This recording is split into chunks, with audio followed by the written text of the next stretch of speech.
Hello and welcome to Buddha and the Coach, powered by Soul Performance Academy. I am your host, Dan Mickle.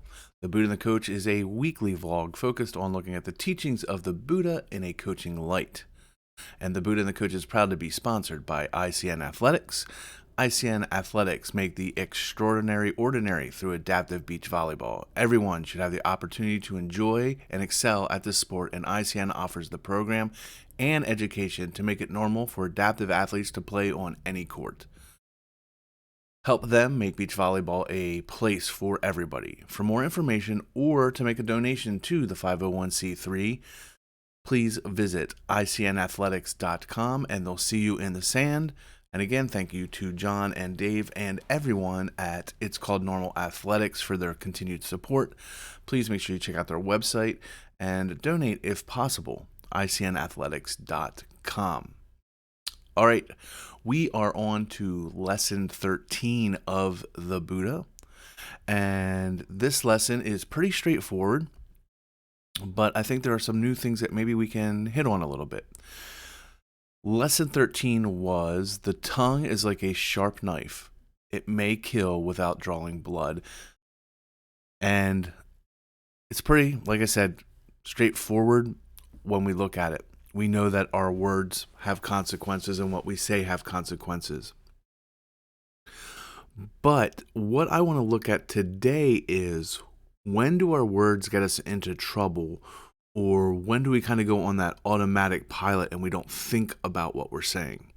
You know, when we're doing a pregame or a postgame or even in a meeting, we tend to really think out what we're going to say, right?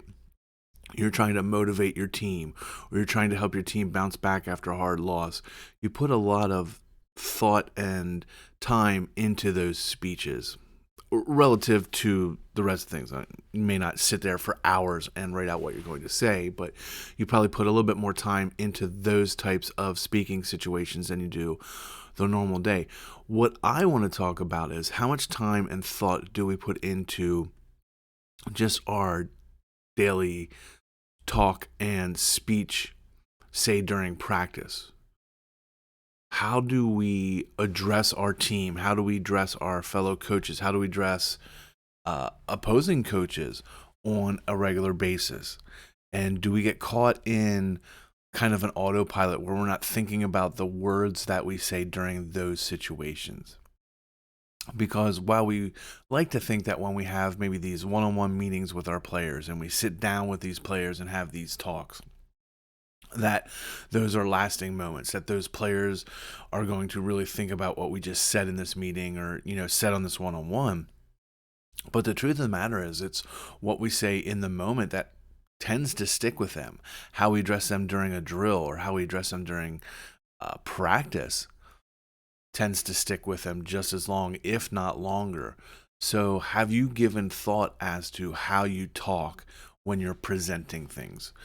When you're teaching a new skill, or maybe you're trying to give feedback, or you're trying to correct a situation, what is your language and how are you presenting it to them? Because what we're finding is, this next generation, sometimes it can be tough to coach a little bit. They're taking correction as criticism, right?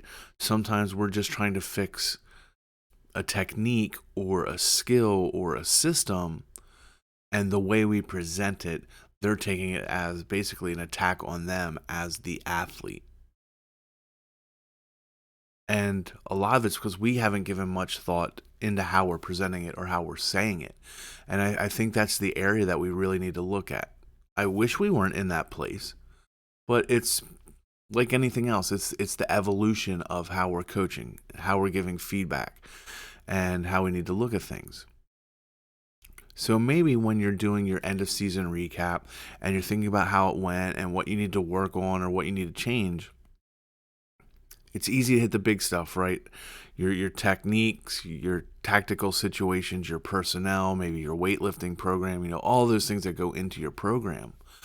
But I'm challenging you to give yourself a little time to think about how you're presenting what you want to your team. how you're presenting it to them as a group, how you're presenting it to them individually, and how you're interacting with them, as well as how you're interacting with the rest of your staff.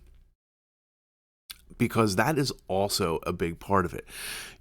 One of my master theses when I was going for my first master's degree was about background anger. And one of the side notes that I got while working on that topic was players get a lot, especially in the youth sports world. Not even just sports, youth, training, whether it's athletics or musical or art or whatever you might be working on. There's actually a lot of bleed over from background discussions and background anger. That's what the paper focused on was the background. Parents yelling at coaches or coaches and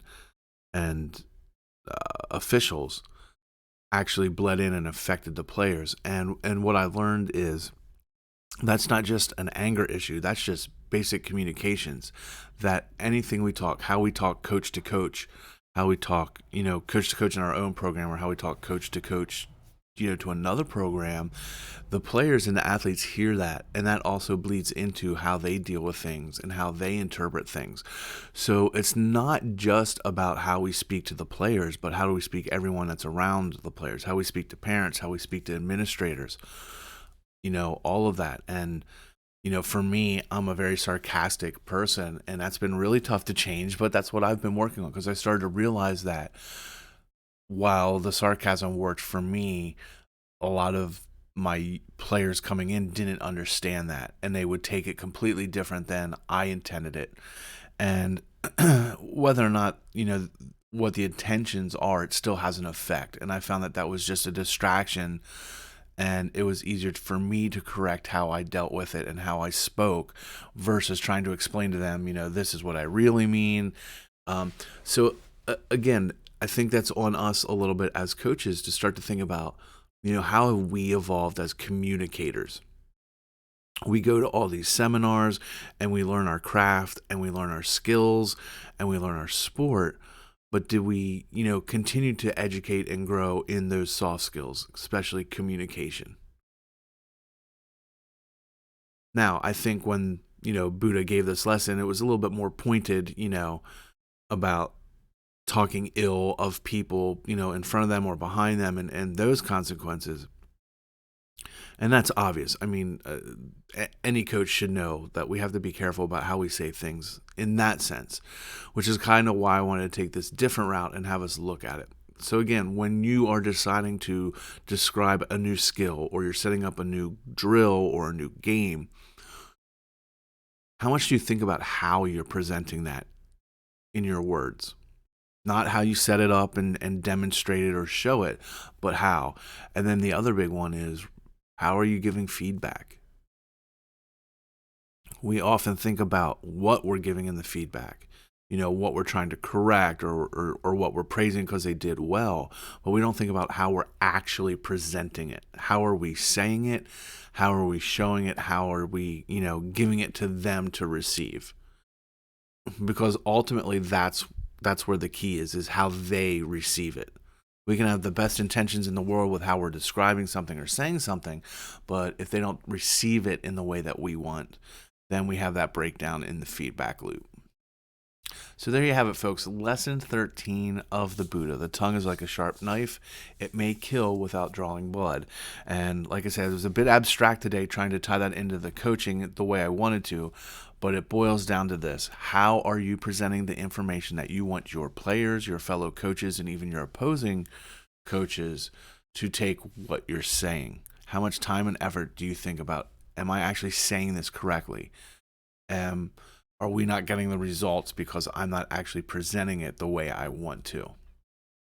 And I think that's the way we need to look at it. So again, thank you for checking out this episode.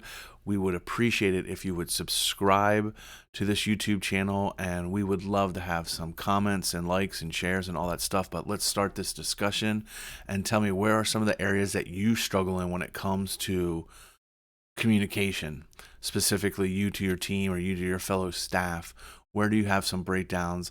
What have you changed that has worked? So let's open up this community and have discussion.